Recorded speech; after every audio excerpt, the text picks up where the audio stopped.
Pili, tunataka tujue nabii ni nani. Tulijifunza hapa nini maana ya unabii, na sasa hapa tunakwenda kujifunza nabii ni nani.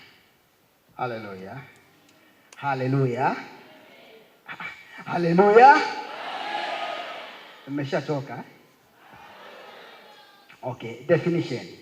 Nabii ni mtumishi anayesema kwa niaba ya Mungu, au baada ya kupokea ufunuo au maono kutoka kwa Mungu. Narudia. Nabii ni mtumishi anayesema kwa niaba ya Mungu baada ya kupokea ufunuo au maono kutoka kwa Mungu. Haujaamini? Nitakuwa nakwambia, nakupa na andiko litupige msumari. Tuko pamoja? Soma Amosi sura ya 3 mstari wa 7. Amosi 3:7 inasema, hakika Bwana Mungu hatafanya jambo lolote bila kuwafunulia watumishi wake manabii siri. Haleluya. Amen. Mungu anafanya kiapo ya kwamba hatafanya jambo lolote bila kufunulia watumishi wake manabii siri yake. Imeandikwa kwenye Amosi 3:7. Haleluya. Nitakushangaa ikiwa unakuja kanisani lakini haupendi utabiri, haupendi unabii. Nitashangaa ukiwa wewe ni mchungaji lakini haupendi maombi. Nitakushangaa wewe ni mtumishi wa Mungu lakini unapinga kunena kwa lugha. Nitakushangaa. Haleluya. Andiko linasema hakika Bwana Mungu hatafanya jambo lolote bila kufunulia watumishi wake manabii siri. Ina maana siri zote za Mungu zinafunuliwa nani? Manabii. Hajasema wachungaji wa nani? Siri za Mungu zinafunuliwa nani? Siri za Mungu zinafunuliwa manabii. Na ndio maana zile huduma 5 katika kanisa, zile huduma 5 hazijawekwa ili kuwa na utofauti ndani ya kanisa. Zimewekwa ili kujenga kanisa. Haleluya.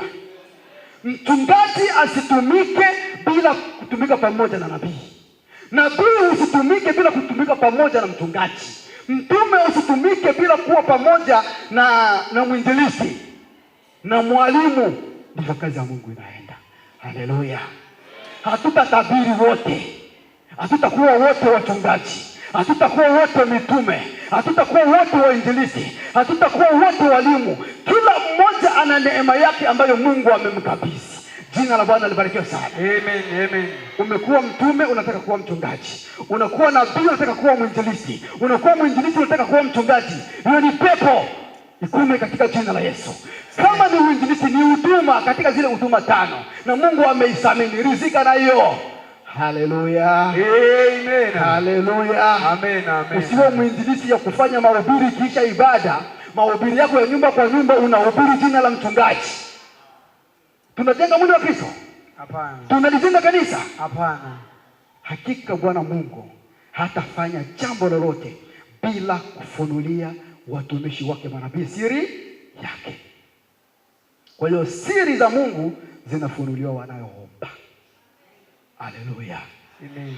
Huwezi kutofautisha kanisa na maombi. Never.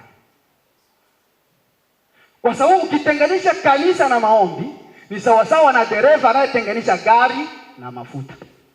Itaenda hiyo gari itaenda. Itakuwa ni gari inaenea, lakini haiwezi kwenda mahali popote. Kwa sababu gani? Mafuta ndio inasababisha gari iende, na maombi ndio inafanya kanisa iende. Hakuna kanisa bila maombi. Kanisa yote ambayo inasema bila maombi inaongozwa na mapepo, wanafanya ufuru, wanafanya uganga wa jadi, ni washirikina. Kanisa ya Mungu lazima iseme katika misingi ya maombi. Jina la Bwana libarikiwe sana. Amen. Yesu Kristo anasema ombeni pasipo kuchoka.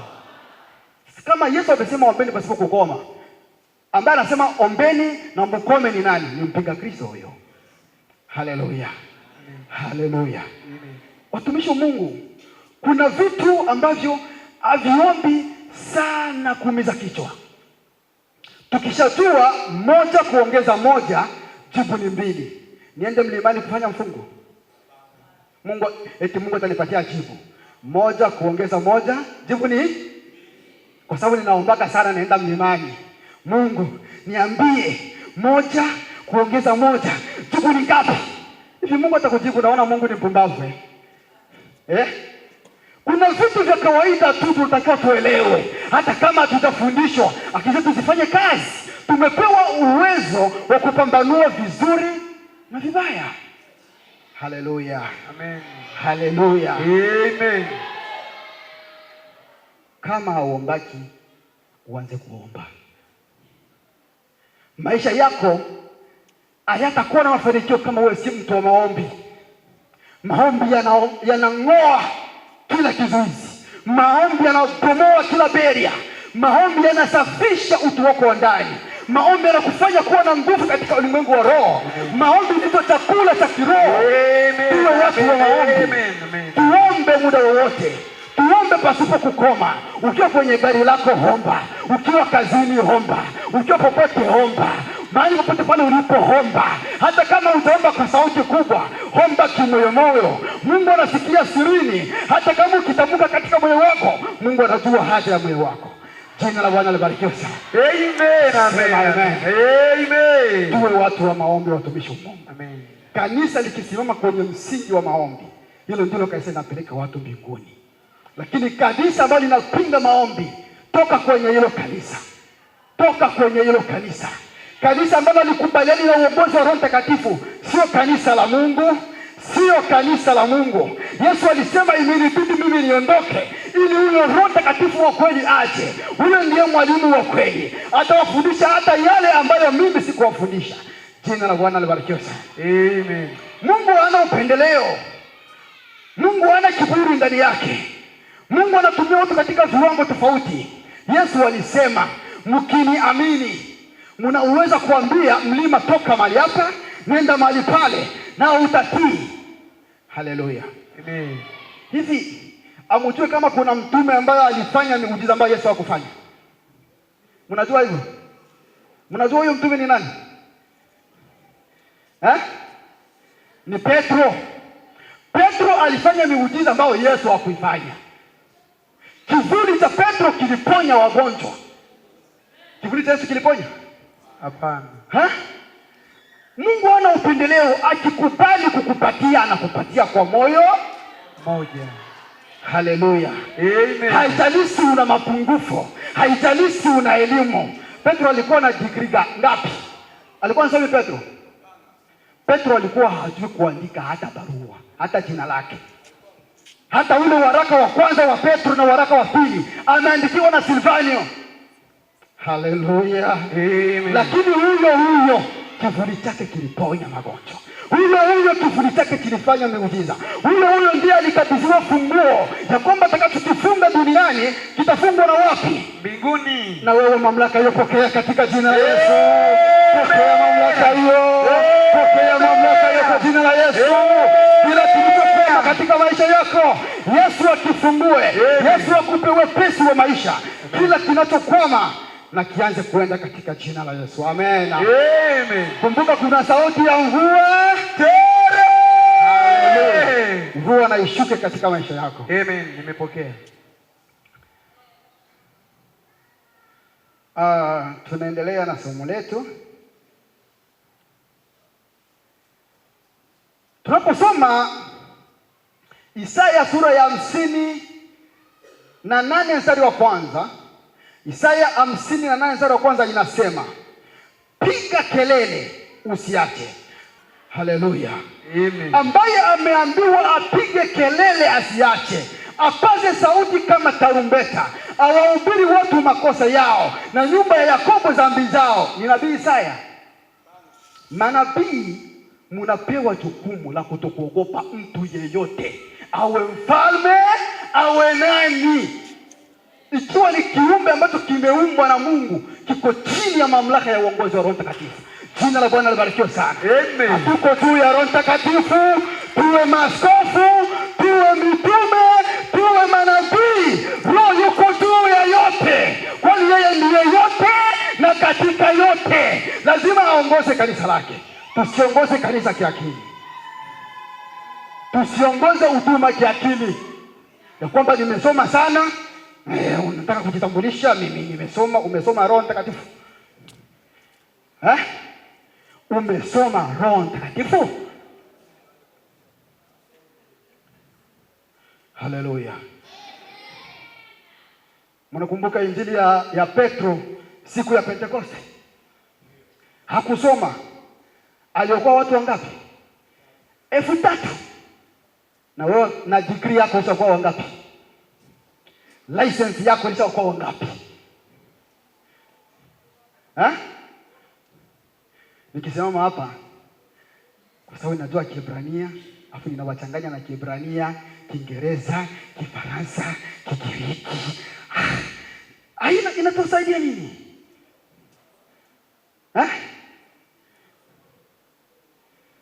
Haleluya.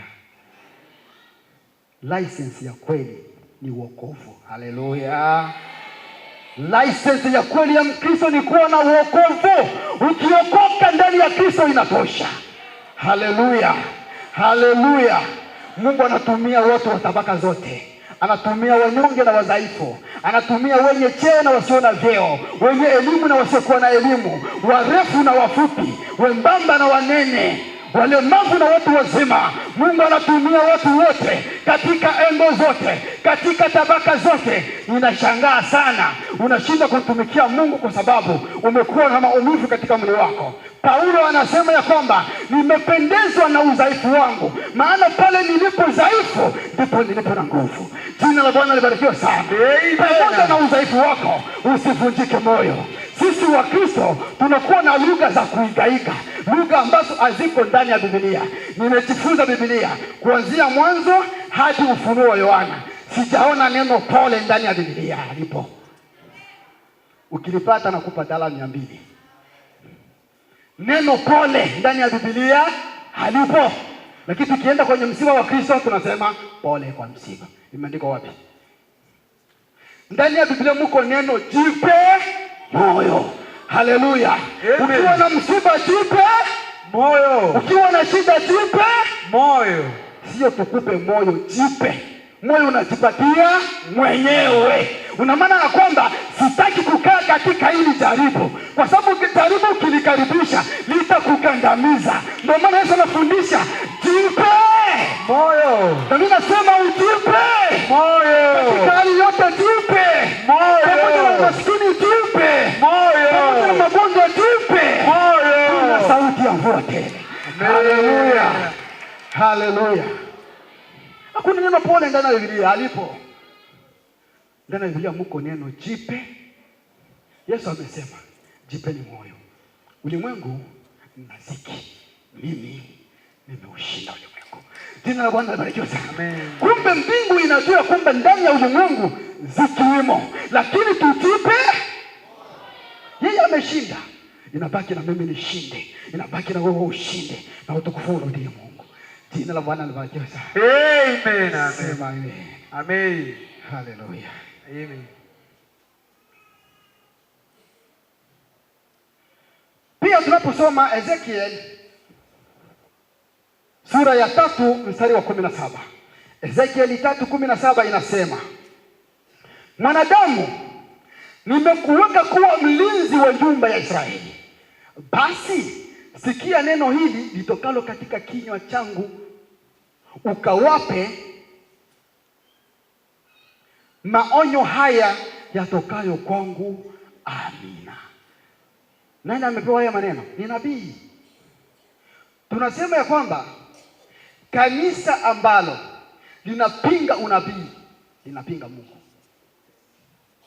Mungu hatashuka na aanze kuongea na ninyi bila kupitia watu. Anashuka ndani ya watu. Na ndio maana katengeneza manabii. Ndiyo njia ambayo anaitumia ili kufikisha ujumbe kwa watu wote. Haleluya. Ndio maana hapa kwenye Ezekiel ambayo tumesoma, Mungu amesema nabii amepewa kuwa mlinzi wa nyumba ya nani? Ya Israeli. Kwa hiyo walinzi wa taifa ni manabii, walinzi wa kanisa ni manabii. Kwa hiyo kila kitu ambacho hakina majibu lazima tumuulize Mungu. Haleluya. Na tukimuuliza Mungu, je, wewe una karama ya kufunuliwa? Tunaweza tukafanya mfungo zote hapa, tutangaze mfungo tutafunga kweli. Tukifika wakati wa kuulizana maono, wengine hapa watasema nimeona ndaga zimekufa nyingi ziwani, na wengine wakasema Mungu amenifunulia 1, 2, 3, kwa sababu kuna watu special ambao Mungu anawatumia kama manabii. Jina la Bwana libarikiwe sana. Amen. Kwa hiyo karama ya unabii huwezi kuifanya copyright, huwezi kufanya photocopy ya karama, haipo. Haleluya. Amen. Haleluya. Amen. Kila cha Mungu kiko original, kila cha shetani kiko fake. Ndio maana shetani hawezi kumpa mtu karama ambayo hana ile karama kutoka kwa Mungu. Hawezi. Kama wewe ni tajiri umejichanganya tu, utajiri ulitoka kwa Mungu. Kwa sababu mbingu na nchi na zote vilivyomo ni mali ya nani? Ya Bwana. Shetani hana cha kwake, ila yeye ni msoma nyota. Anajua kwamba huyu ana nyota fulani. Sasa kupitia hiyo nyota ndio anakuja kukushawishi ya kwamba ninaweza nikakuinua, lakini tu ya kwamba hicho kitu kiko ndani yako. Haleluya. Amen. Haleluya. Amen. Kama shetani anapanaka karama, uende ulize dawa ya kucheza mpira, alafu uwe na kiwango sawa cha Messi. Amekutaniwa na kile kiwango. Mambo mengine yote kama utavifanya utajichanganya, ni wewe kutokuelewa tu. Mpaji ni Mungu. Mungu ndiye anafanya kila kitu. Shetani anafanya photocopy. Anaona kisomo ndani yako, alafu anakudanganya kwa upande huu. Kama ni hivyo, watu wote wangekuwa matajiri. Kwa sababu washirikina ni wengi mno. Wengine wanakesha uchi wa nyama kwenye makaburi kutafuta utajiri, lakini hawapati. Wengine wametoa mpaka na watoto, lakini hakuna kinachoendelea. Hawana ile karama. Haleluya. Amen. Ikiwa Mungu alikuumba wewe ni maskini, hata uende wapi utakuwa maskini. Haleluya. Amen. Haleluya. Amen. Mungu akisema ndio, mwanadamu hawezi kusema hapana. Haleluya. Nimepitia changamoto kubwa sana kufika hapa kwenye huu mkutano. Nimeandaa safari vizuri, lakini shetani hapendi kazi ya Mungu iende. Dakika za mwisho najiandaa kwenda airport, naita kijana wangu akaja na gari, nikapeleka kila kitu. Niko na passport 2, niko na passport ID na niko na passport book. Sasa mimi nimezoea sana kutembea na passport ID. Nikachukua passport ID, nikaenda nayo airport. Ndege yangu ilitakiwa iruke na saa 9. Mimi nimefika airport na saa 7. Ina maana masaa 2 kabla. Sasa kutoka nyumbani kwangu ninakoishi Houston Center na George Bush Airport ni saa nzima. Sasa kufika pale, wakati nakwenda kufanya check in, wananiomba passport, na wapatia passport ID. Wanasema hii hapa haturuhusu kwenda nje ya Marekani. Kuna baki saa 1. Kutoka hapo airport na kwenda nyumbani kwangu ni saa 1. Sisi tena mjino. Nikamwambia yule mtu, nikasema hapana, wewe nisaidie tu kufanya check-in, alafu nitamwambia mtu aniletee ile passport book inikute hapa ili ukague, lakini tuko tayari ndege kule ione ya kwamba niko tayari kuondoka. Nikaenda nikapaki mabegi yangu sehemu, nikapigia watoto simu nyumbani. Watoto wakaja. Shetani akanyesha mvua na hakuna mvua. Mvua ile ya kufunga barabara. Traffic sasa ya hatari. Msongamano wa magari hapaendi mtu. Afu niko kwenye simu anasema tutapita wapi hadi tukufikie. Akasema Mungu wangu, kuisha habari yangu. Lakini huyu Mungu ambaye tunamuomba anaona vitu kabla havijatokea, miaka 1000, miaka 10 na siku kabla. Lakini mtu akishakuwa katika jaribu huwa hakumbuki maono. Wakati niliamuka asubuhi mapema, Nilikuwa niko macho, niko na mke wangu, ninamwambia kwamba leo ndio safari. Wakati tunaongea, nikasikia ghafla tu kama vile connection ya kuongea inakatika. Nikaingia katika ulimwengu wa roho maono. Nikaona ninaenda airport. Ndani ya airport kunatoka mama. Huyo mama anaimba. Anaimba wimbo ambao unasema usikate tamaa. Usikate tamaa. Mara 3 wimbo unajirudia. Nikasimama, kuna nini kinajitokeza kwenye safari? Nikasimama kwa ujasiri, nikaomba kama kuna kizuizi chochote ninakiondoa katika jina la Yesu.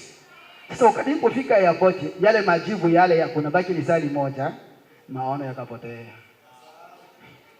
Si mnajua hata Petro alipewa funguo za kufunga duniani na mbinguni. Wakati alikuwa gerezani alikumbuka kufungua. Zilipotea. Funguo zilikuwa zimepotea. Wakati wa jaribu inatufanya tusahau mambo mengine.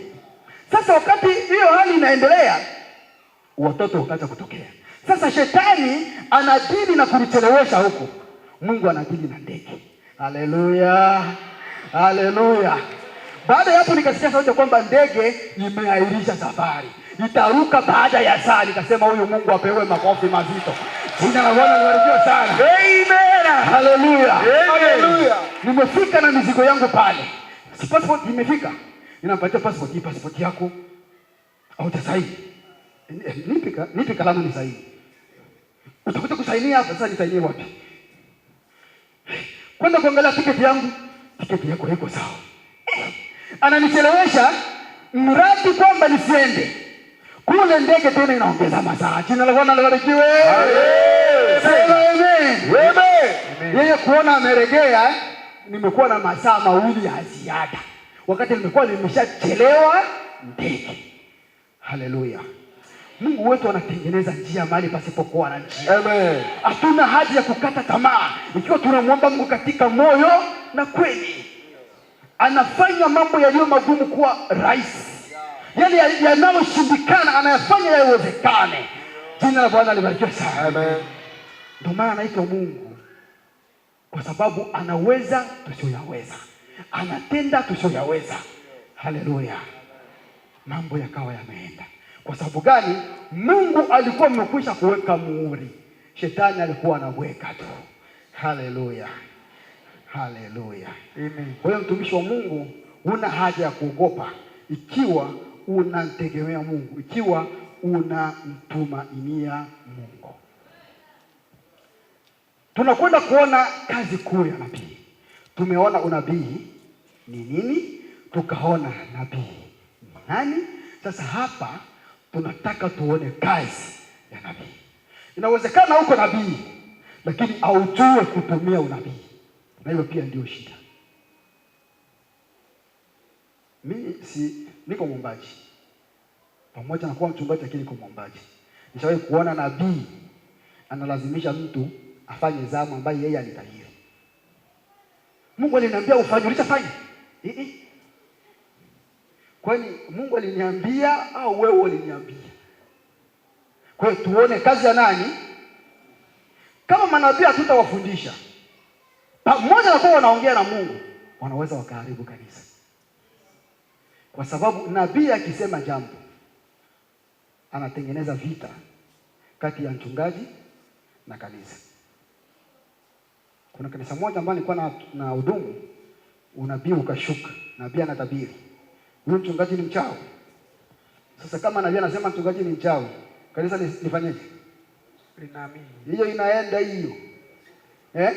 Mchungaji ni mchawi, nabii anasema. Mungu atusaidie sana. Kwa hiyo tunakwenda kujifunza hapa kazi kuu za nabii.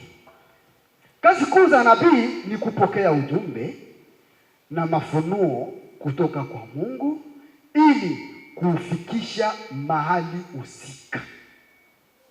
Hiyo ni kazi ya nabii. Nabii anapokea ufunuo, anapokea ujumbe kutoka kwa Mungu ili aupeleke sehemu husika. Haleluya. Amen. Haleluya. Amen. Na hapa nitafafanua vizuri. Kuna ufunuo Mungu anaweza kukufunulia, lakini hatakwambia useme. Tuko pamoja kanisa? Ndio. Mungu anaweza kukufunulia kitu, lakini hatakwambia useme. Anakufunulia tu uone, ujue. Haleluya. Na kuna unabii ambao Mungu anakufunulia ili useme. Kwa hiyo ukipewa unabii wa kusema, useme. Ukipewa ufunuo wa utambuzi tu, uishie kutambua. Haleluya. Mungu akitufungua macho ya kiroho hapa, kila mtu aanze kuona mwenzake alivyo. Tutakimbiana hapa. Hapa tutakimbiana. Hata kama tulikuwa tunaimba kwa roho, ukifunua kumbe kile kichwa kanisani kinageuka kipaka. Kinageuka kimamba, kinageuka kipaka, kipusi, kinini. Macho ya kiroho yakifunguka, utaona vitu ambavyo katika akili ya binadamu huwezi kuviona. Lakini kuna mambo ambayo Mungu anaweza kukufunulia tu pafu uone. Mtumishi, leo neema imeshuka. Muone fulani. Ninabaki siri yako. Jina la Bwana libarikiwe sana. Sasa kwa sababu nabii atafundishwa kila ufunuo anaotolea tafsiri. Jamani, tulikuwa muibada leo. Nikaanza kuona yule mhubiri ambaye alikuwa anahubiri pale. Kumbe ni chui. Sasa Mungu amekufunulia ili usiseme. Hiyo chui hiyo ikikurukia itakurarua, kwa sababu umemtangulia Mungu. Tukimtangulia Mungu tunaenda peke yetu, na tukitii sauti ya Mungu tunakwenda pamoja na Mungu. Mungu akikwambia nenda, usiogope, kwa sababu yeye ndiye aliyekwambia atakutangulia. Haleluya. Amen. Haleluya. Amen. Hivi Yona alikuwa na sauti gani hadi watu wa Ninawi watupu? Alikuwa na sauti gani? Lakini kwa sababu ulikuwa ni mpango wa Mungu, injili ilikutaniwa imepigwa Ninawi, Yona hajaenda. Yona alikwenda kutimiza tu. Haleluya. Amen. Haleluya. Amen. Kwa hiyo tujue kwamba tunapofunuliwa jambo, kuna aina mbili ya ufunuo. Ujue tu na unyamazi. Na jambo lingine Mungu anakufunulia ili utendee unabii kazi. Haleluya. Haleluya. Amen. Sasa unapopokea ujumbe ambao unakutuma upeleke sehemu, wewe kazi yako ni kuchukua ule ujumbe upeleke. Mungu ameniambia baba utubu. Si ujumbe unaisha, wewe rudi nyumbani. Kazi ya utimilifu wa ule unabii sio yako, ni ya Mungu. Wewe kazi yako ulishaifanya, ujumbe umefanya nini? Umefika. Basi. Ukisema kwamba ule unabii nilikwambia, ningine nakuona vile vile ungani unakunywa pombe, sio Mungu, ni wewe. Haleluya. Amen. Nani alikwambia Mungu anasaidiwa na sauti yako? Mungu anakitosheleza. Kwa hiyo ujumbe ukishafika, yeye mwenyewe atashughulika tu. Ndicho alivyofanya kwa Yona. Yona alikuwa hapendi watu wa Ninawi wapone. Lakini anaenda kwa Ninawi na huko anaomba hata wakisikia wasiokoke. Yeye kusema tu watu wanaguswa. Yeye kusema amekurudi, kuanzia mfalme na watu wote wakafaa magunia. Jina la Bwana libarikiwe sana. Amen. Sema amen. Amen. Anayetengeneza muujiza katika unabii ni mwenye unabii wake. Jina la Bwana libarikiwe sana. Amen. Sijui tunaelewana hapa manabii.